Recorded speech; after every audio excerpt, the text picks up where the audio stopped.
بسم اللہ الرحمن الرحیم۔ آج کی پاکستان ڈیبیٹ میں آپ کو خوش آمدید کہتے ہیں اور میرے ساتھ موجود ہے ہمارے اینکر پرسن فواد احمد۔ اس ڈیبیٹ کے اندر ہم نے آغاز کیا ہے پاکستان کے ان مسائل کا جس کے ساتھ سال ہر سال سے ہم نمٹنے کی کوشش تو کر رہے ہیں، ان کا حل تلاش کرنے کی کوشش کر رہے ہیں، لیکن بدقسمتی سے حکومتیں بدل جاتی ہیں، حکومتیں اپنا منشور سیاسی جماعتیں سامنے لے کر آتی ہیں، لیکن ان پر عمل درآمد نہ ہونے کی وجہ سے آج ہمیں بہت سے بڑے بڑے چیلنجز کا سامنا ہے۔ سیاست پر روزانہ بحث ہوتی ہے، ہم بارہا اس بات کا ذکر کر چکے ہیں کہ سیاست پہ ہر روز ٹاک شوز بھی ہوتے ہیں، بحث مباحثے بھی ہوتے ہیں، لڑائی جھگڑے بھی ہوتے ہیں، اور سیاستدان اس بات سے قطع نظر کہ ان کی اس لڑائی جھگڑے سے سیاسی بحران کے نتیجے میں ملک کو کس قدر نقصان پہنچتا ہے، اس کی وجہ سے جو بنیادی ایشوز ہیں وہ بہت پیچھے چلے جاتے ہیں، جن کو حل کرنا بہرحال سیاستدانوں کی، حکومت کی، سٹیک ہولڈر کی ذمہ داری ہے تاکہ چیلنجز سے نمٹا جا سکے۔ بڑھتی ہوئی آبادی ایک بڑا چیلنج ہے پاکستان کے بالکل لیے۔ ملک صاحب، اس میں سب سے اہم مسئلہ ملک صاحب اس کے اندر یہ بھی ہے کہ جہاں ہم بات کرتے ہیں پلاننگ کی بات کرتے ہیں، ہر سیکٹر میں ہم یہ خواہش کرتے ہیں کہ پلان کے ساتھ چلیں، معیشت کی بات کریں تو ہم کہتے ہیں کہ لانگ ٹرم پلاننگ ہونی چاہیے، شارٹ ٹرم پلاننگ ہونی چاہیے، تمام معاملات کے اوپر ایک دوسرے کے ساتھ چلنے کا جو ہے وہ معاملہ ہونا چاہیے کہ جس کے اندر ہم یہ طے کر سکیں کہ کیک پیس کتنا ہوگا اور کیک پیس کو کھانے والے کتنے ہوں گے یا اس سے محظوظ ہونے والے کتنے ہوں گے، اور کیک پیس کا سائز کیسے بڑا کیا جائے گا۔ تو ہر معاملے کے اندر چاہے ہم زراعت کی بات کریں، چاہے ہم توانائی کی بات کریں، پھر چاہے آج کا موضوع جو ہم آبادی کی بات کریں، ہر معاملے کے اندر یہ ضرور دیکھنا چاہیے کہ پلان کے ساتھ اگر ہم چلیں گے تو ہی کامیابی ہمارا راستہ چومے گی۔ جی ملک صاحب، یہ جو سیاسی جماعتیں آپ کے سامنے منشور بھی رکھتی ہیں، آپ نے دیکھا ہوگا کہ سیاسی جماعتیں یہ ضرور کہتی ہیں کہ آبادی پر ہم کنٹرول کریں گے، وسائل کی برابر اور منصفانہ تقسیم کریں گے تاکہ ہر آدمی اس کا معیار زندگی بہتر ہو سکے۔ اگر دیکھا جائے تو پچھلے چند سالوں میں جس طریقے سے ہماری آبادی بڑھی ہے، اس لحاظ سے وسائل کی کمی کا ہمیں سامنا ہے، اور یہی اگر صورتحال رہی تو اقوام متحدہ کی ایک رپورٹ کے مطابق 2050 تک ہم 40 کروڑ سے زائد آبادی والا ملک بن جائیں گے۔ وہ ایک بڑا مسئلہ ہوگا پاکستان کے لیے یہ آبادی، اور ان کو مکمل علاج معالجے کی، تعلیم کی، روزگار کی سہولیات فراہم کرنا۔ اس وقت بھی ادارہ شماریات کے مطابق پاکستان کی آبادی 24 کروڑ 40 لاکھ سے اوپر جا چکی ہے۔ فواد، یہ صورتحال اگر رہتی ہے تو بڑا مشکل ہوگا پاکستان کے لیے وسائل کی تقسیم کا، لوگوں کو روزگار، لوگوں کو ہیلتھ کی جو سہولیات ہے وہ بہم پہنچانا۔ لیکن ہم نے دیکھا کہ ماضی میں اگر میں آپ کو لے کر جاؤں، ایک زمانے میں جب بات کی جاتی تھی کہ جی آبادی ہمیں کنٹرول کرنی ہے، تو بڑے چیلنجز ہمارے سامنے کیا تھے۔ لوگوں میں اویئرنیس نہیں تھی، مذہبی طور پہ بھی ہمارے ہاں ایسی سوچ پائی جاتی ہے کہ آبادی کنٹرول کرنا یہ درست نہیں ہے، جس کی وجہ سے بڑے چیلنجز رہے ہیں۔ ہم نے محکمے بھی بنائے، پاپولیشن ویلفیئر بھی بڑا کام کیا، لیکن الٹیمیٹلی نتیجہ کیا نکلا؟ آج ہم اس دورائے پہ کھڑے ہیں جہاں ہمارے سامنے یہ ایک بہت بڑا مسئلہ بن کر کھڑا ہے۔ فواد، میں آپ کی طرف واپس آؤں گا، لیکن مہمانوں کا تعارف میں کروا دوں آج کی اس ڈیبیٹ کے اندر جو ہمارے ساتھ شریک گفتگو ہوں گے۔ سمن رائے صاحبہ ہمارے ساتھ لاہور اسٹوڈیو میں موجود ہیں۔ سمن صاحب، آپ کا بہت شکریہ، آپ ڈی جی ہیں جو ہے بہبود آبادی پنجاب کی، اور ساتھ ہی ساتھ آپ سی ای او ہیں پنجاب پاپولیشن انوویشن فنڈ کی۔ آپ تشریف لائیں، آپ سے بڑا انپٹ ہمیں چاہیے، کیونکہ جو آبادی کو کنٹرول کرنا، پھر آبادی کے لیے ویلفیئر، یہ سب سے بڑی اہم ذمہ داری ہے۔ میرے ساتھ موجود ہیں ملک کے سینئر سیاستدان سینیٹر بیرامن صاحب ٹنگی صاحب، وہ ہمارے ساتھ موجود ہیں۔ بیرامن ٹنگی صاحب سے بھی پوچھیں گے سینٹ، قومی اسمبلی، سیاستدان، سیاسی جماعتیں اس حوالے سے کیا کردار ادا کرتی رہی ہیں اور کہاں کہاں کوتاہی پائی جاتی ہے۔ ایک اور بڑا نام سیاست کا فردوس شمیم نقوی صاحب پاکستان تحریک انصاف سے وابستہ ہیں، بڑے دبنگ قسم کے پاکستان تحریک انصاف کے رہنما ہیں، جو بات کہتے ہیں ڈنکے کی چوٹ پر کہتے ہیں۔ ان سے بھی پوچھیں گے، بڑی ریسرچ ہے ان کی بھی ملکی وسائل کی تقسیم کے حوالے سے، ملکی معاملات کے حوالے سے۔ اور ساتھ ہی ساتھ ہمارے ساتھ موجود ہوں گے ڈاکٹر نعیم الظفر صاحب، جو کہ سربراہ ہے ادارہ شماریات پاکستان کے۔ ان سے بھی پوچھیں گے کہ اس وقت صورتحال ساری کیا ہے۔ میں چاہوں گا تھوڑا سا اوور ویو فواد آپ کی طرف جاؤں تاکہ آپ سمن رائے صاحب کے سامنے بھی کچھ ایسے بنیادی سوالات رکھیں جس سے ہم جائزہ لے سکیں۔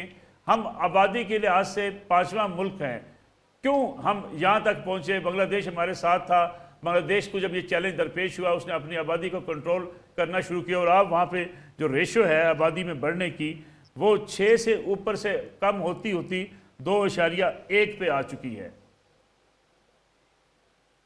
ملک صاحب بنیادی سوال یہی بنتا ہے کہ جہاں ہم سیاسی جماعتوں سے یہ امید رکھتے ہیں کہ وہ جب بھی بات کریں گی، جب بھی اپنا منشور پیش کریں گی تو لانگ ٹرم پالیسیز بھی اس کے اندر ہوں گی، پھر چاہے وہ پاکستان پیپلز پارٹی ہو، پاکستان تحریک انصاف ہو یا مسلم لیگ نون ہو، ہم سبھی سے یہ امید رکھتے ہیں، اس کے علاوہ بھی دیگر جماعتوں سے، خاص طور پر مذہبی جماعتوں سے، کہ وہ جس وقت ملکی مفادات کا معاملہ ہو تو پھر لوگوں میں صرف سیاست کے ساتھ ساتھ اویئرنس کیمپین یا اویئرنس ڈرائیو بھی چلائیں۔ تو سمن رائے صاحبہ کی طرف جب ہم جائیں گے، ابتدا اگر ہم جو ہے وہ سرکاری موقف سے کرنے کی کوشش کریں تو ہمیں یہ بات تو سمجھ میں آتی ہے کہ ہمیں مسائل ہیں جس کی وجہ سے بے روزگاری کا ہمیں سامنا پڑتا ہے، ہیلتھ کیئر سسٹم کے اوپر ہمارے جو ہے وہ بڑا اسٹریس آتا ہے کہ جب لوگ زیادہ ہوں اور مستفید ہونے کے لیے عمارتیں کم ہوں یا انفراسٹرکچر کی جب ہم کمی فیس کریں۔ پھر پانی کا ایک معاملہ ہے، ظاہر ہے کہ پانی بنانا یا پانی جو ہے وہ موجود ہونا یہ ہماری جو ہے وہ ہمارے ہاتھ میں نہیں ہے، یہ قدرت کا عطیہ ہے اور یہ اتنی ہی مقدار میں ملے گا کہ جتنا قدرت نے جو ہے وہ ہمارے لیے لکھا ہوا ہے۔ تو سمن رائے صاحبہ سے سر بنیادی سوال یہی بنتا ہے کہ آخر کیا اس وقت معاملہ، اگر اوور ویو ظاہر ہے کہ پنجاب کے پاپولیشن ڈپارٹمنٹ کو جب یہ ہیڈ کرتی ہیں تو ان کے سامنے کیا چیزیں ایسی سامنے آتی ہیں کہ بیریئر کیا ہے کہ لوگ اس بات کو سمجھ نہیں پاتے کہ آبادی والا صوبہ اور سب سے زیادہ چیلنج بھی پنجاب کے اندر ہی ہے؟ بہت شکریہ فار انوائٹنگ ٹوڈے، اور آئی تھنک اتنا امپورٹنٹ ٹاپک آپ نے سلیکٹ کیا۔ آئی تھنک جیسے ہم سب کی مختلف رائے ہے آبادی کو لے کے، کچھ اس کو اوور سمجھتے ہیں، کچھ انڈر سمجھتے ہیں۔ It is more about population management, کیونکہ جن ممالک میں اس وقت نگیٹو میں گروتھ ہے وہ بھی بہت پریشان ہے، تو ہماری تو خیر اس وقت گروتھ ریٹ بہت ہائی ہے جس کو سلو ڈاؤن کرنے کی اشد ضرورت ہے۔ تو جو فیملی پلاننگ جیسے محکمے جن کو میں ہیڈ کر رہی ہوں بطور ڈائریکٹر جنرل، ہمارے سیکریٹری صاحب بھی موجود ہیں اور باقی بھی جو گورنمنٹ کے ادارے ہیں جن میں ہیلتھ ڈپارٹمنٹ بھی شامل ہے، وہ سب فیملی پلاننگ کی سروسز مہیا کرتے ہیں۔ تو فیملی پلاننگ کی سروسز کے استعمالات سے ہی آپ ایک تیزی سے بڑھتی ہوئی آبادی کے دباؤ کو سلو ڈاؤن کر سکتے ہیں۔ تو بنگلہ دیش کی آپ نے بہترین مثال دی، وہ ہمارے سامنے ایک مسلم کنٹری بھی ہے اور انہوں نے تقریباً 40 سالوں کے عرصے میں بہت تیزی سے اپنی گروتھ کو سلو ڈاؤن کیا ہے اور اپنے ریسورسز اور اپنی گروتھ کو بیلنس کیا ہے۔ This is exactly what we also need to do. ہم اسی ٹریک پہ چل رہے ہیں اس وقت، ہمارا ڈپارٹمنٹ بھی جتنی سروسز دے رہا ہے ہم نے اسی ماڈل سے زیادہ انسپیریشن لی ہے، فری کانٹرسیپٹیوز مہیا کیے جا رہے ہیں۔ سب سے امپورٹنٹ بات یہ ہے کہ عوام کے بیہیویئر میں تبدیلی، اور وہ فیملی پلاننگ کو ہول ہارٹیڈلی ایکسیپٹ کریں۔ بچوں کی تعداد جتنی بھی پیرنٹ ہو تو انجوائے کر لیتے ہیں کہ 2 بچوں سے بھی، لیکن کیا یہ اویئرنیس آپ سمجھتی ہیں آ رہی ہے حکومتی اقدامات؟ جی بالکل۔ ٹوٹل فرٹیلیٹی ریٹ اگر ہم دیکھیں اوور دا ڈیکیڈز تو یہ پنجاب میں بھی نیچے جا رہا ہے اور پاکستان کا ٹوٹل فرٹیلیٹی ریٹ بھی نیچے جا رہا ہے۔ بٹ صرف امپورٹنٹ بات یہ ہے کہ ہم اس کو مزید نیچے جلدی سے لے کے جا سکیں، اور ہماری جتنے بھی باقی ایشوز ہیں جیسے فوڈ کی کمی ہے، پانی کی کمی ہوتی جا رہی ہے، انوائرمنٹل ڈیگریڈیشن میں ڈیلی اضافہ ہو رہا ہے، آئی تھنک اس پہ بھی ساتھ ساتھ توجہ دینے کی ضرورت ہے، اور اسکلفل یوتھ، کیونکہ اس وقت لیکن سمن رائے صاحبہ سوال یہاں پر یہی پیدا ہوتا ہے کہ کیا لوگوں کو جن طریقوں سے ہم راضی کر رہے ہیں کہ وہ فیملی پلاننگ کی طرف جائیں، کیا وہ اتنے آزمودہ ہیں؟ کیا لوگ اس بات کو سمجھ پا رہے ہیں؟ اس کا ایکسیپٹیبلٹی ریشو کیا ہے کہ جب آپ لوگوں کو یہ بتاتے ہیں کہ آبادی کے اندر کنٹرول ہمیں کیوں کرنا چاہیے؟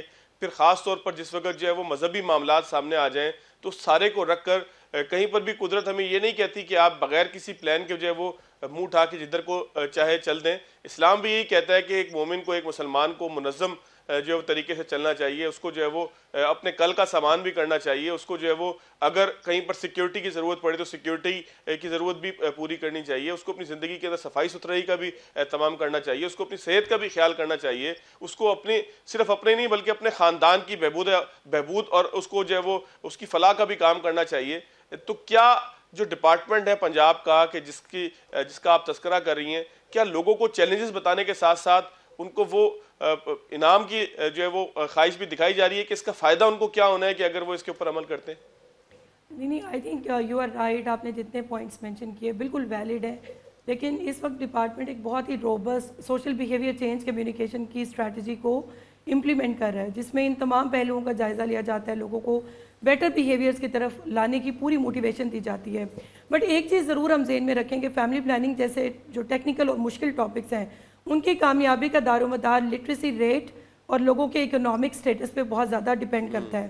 ریسرچ نے یہ ثابت کیا کہ اگر آپ زیادہ ویلدی ہوں گے تو آپ کے بچے آپ کم فیملی سائز کو اسمال رکھتے ہیں۔ اسی طرح جن ممالک میں لٹریسی ریٹ ہائی ہوتا ہے وہاں پہ بھی فیملی پلاننگ اور کانٹرسیپٹیوز کی ایڈاپشن کو لوگ بہت تیزی سے امبریس کرتے ہیں اور امپلیمنٹ کرتے ہیں۔ سو انفارچونیٹلی ہمارا لٹریسی ریٹ بہت ہی ڈس اپوائنٹنگ ہے۔ اس کے ساتھ ساتھ اکنامک گروتھ ریٹ بھی آپ کے سامنے ہے. آئی تھنک اگر ان فرنٹس پہ تبدیلی آتی ہے اور ویمن امپاورمنٹ کی طرف ہم جاتے ہیں where we give more decision making power to families, تو آئی تھنک ہمیں بہت جلدی فیملی پلاننگ کے فرنٹ پہ بھی بھرپور کامیابی حاصل ہوگی. فردوس شمیم نقوی صاحب, آپ بڑا کھل کے ہر موضوع پہ بات بھی کرتے ہیں بغیر کسی خوف کے. کیا سیاسی جماعتوں کی یہ ناکامی رہی ہے ماضی میں یا آج بھی کہ وہ اس بڑے ایشو کو جو سب سے بڑا چیلنج ہے پاکستان کے لیے اس کو صحیح طریقے سے ہینڈل نہیں کر پائی؟ منشور کے اندر تو یہ ضرور کہا جاتا ہے کہ ہم مساویانہ تقسیم کریں گے, منصفانہ تقسیم کریں گے, عام آدمی کو صحت کی, اس کو روزگار کی, اس کو تعلیم کی سہولیات دیں گے, لیکن ہم دے نہیں پائے آج تک. دس اللہ ملک صاحب, پہلے تو بہت بہت شکریہ, ایک بہت ہی اہم موضوع ہے. میں وداؤٹ گوئنگ انٹو جو آپ کہہ رہے ہیں, میرے خیال سے یہ کلیکٹیو فیلئر آف نیشن ہے. جتنی پارٹیاں آئی ہیں انہیں نے وہ کام نہیں کیا جو کرنا چاہیے. جہاں تک فواد صاحب کا تعلق ہے, میرے خیال سے انہیں نے ہمارا اس سال کا بھی مینیفیسٹو نہیں دیکھا, پیچھے کر دیکھا. ایشو یہ آتا ہے کہ اس مینیفیسٹو پہ امپلیمنٹیشن کتنی ہوئی اور کتنی نہیں ہوئی. لیکن ہم بنیادی طور پہ جو چیزیں سمجھتے ہیں, ایک اچھا اگزامپل بنگلہ دیش کا ہے, تو اس سے زیادہ ہمارے ملک کے لحاظ سے ایک ریلیونٹ جو ہے اسلام کا آپ نے ذکر کیا, وہ ایران کا ہے. ایران نے اپنی پاپولیشن گروتھ ریٹ 2.82 سے کم کر کے 1.8 پہ لے کے آیا ہے, اور یہ سفر اس نے صرف 8 سال میں طے کیا تھا, اور وہ تھیوکریٹک اسٹیٹ ہے. اسلام نے اپنی جگہ جو چیزیں کہیں, تعلیم کا تعلق ہے تو علم تو ہر صورت حاصل کرنا ہے, چاہے چین بھی جایا جائے. دوسری چیز یہ ہے کہ سب سے زیادہ ضروری جو اسلام کا سبق ہے وہ ہم نہیں پڑھا رہے. 2.5 سال تک بچے کو دودھ پلانا ماں کا کتنی اہم چیز ہے, اور جب تک ماں دودھ پلاتی ہے تو 2.5 سال کا وقفہ تو ویسے ہی ہو جاتا ہے اگر ہر ماں فیڈ کرے, اسے کہ سائنس یہ بتاتی ہے کہ یہ نہیں. پھر ایک اور بڑا مسئلہ ہے ارلی میرج. آپ کی خاتون کی پروڈکٹیوٹی پیریڈ جو ہے وہ اس وقت 24 سال کا ہے. 14 سال کی عمر میں شادی سے لے کے وہ 24 سال ایڈ کر لیجئے, 38 سال کی عمر تک رہتی ہے. اگر آپ اپنا چائلڈ میرج ایکٹ کو امپلیمنٹ کر دیں اور یہ ایج کو جو ہے ایوریج ایج کو آپ 20-21 میں لے آئیں, اور 18 سال سے کم عمر کی شادی کی اجازت نہیں دیں, جو کہ میرے خیال سے آج کل ضروری ہے امپاورمنٹ آف ویمن کے لیے کہ they have to be mature in decision making, تعلیم بھی حاصل کریں. تو اس کا قانون پاس کیا ہوا ہے لیکن قانون امپلیمنٹ نہیں ہوتا. بے تحاشا مولوی نکاح پڑھوا دیتے, جبکہ سزا مولوی کو بھی ہونی چاہیے, ماں باپ کو بھی ہونی چاہیے, دولہا دلہن کو نہیں ہونی چاہیے. اور ایکٹس میں تبدیل, ہم نے سندھ میں تو یہ ایکٹ میں تبدیلی کی ہے باقاعدہ. جب میرے ٹینیور میں نے آئی ہیڈ انشورڈ کہ یہ تبدیلیاں کی جائے کہ سب سے زیادہ سزا جو دی جائے وہ مولوی کو دی جائے. اس لیے کہ نکاح پڑھانے والا نہیں ہوگا تو نکاح ہی نہیں ہوگا, اور ماں باپ کو دی جائے. پھر جو اس کے بعد تیسری جو چیز ہے, لوگوں کو سمجھانے کی ضرورت ہے کہ یہ بچے ہمارے ہاں جو ہیں وہ سوشل پروٹیکشن ہے. کوشش یہ ہوتی ہے کہ جتنے بچے زیادہ ہوں گے اتنا زیادہ جو ہے خاندان کے اندر ہاتھ کمانے والے بڑھ جاتے. یہ چیز جو ہے یہ سوچ کو تبدیل کرنا ہے.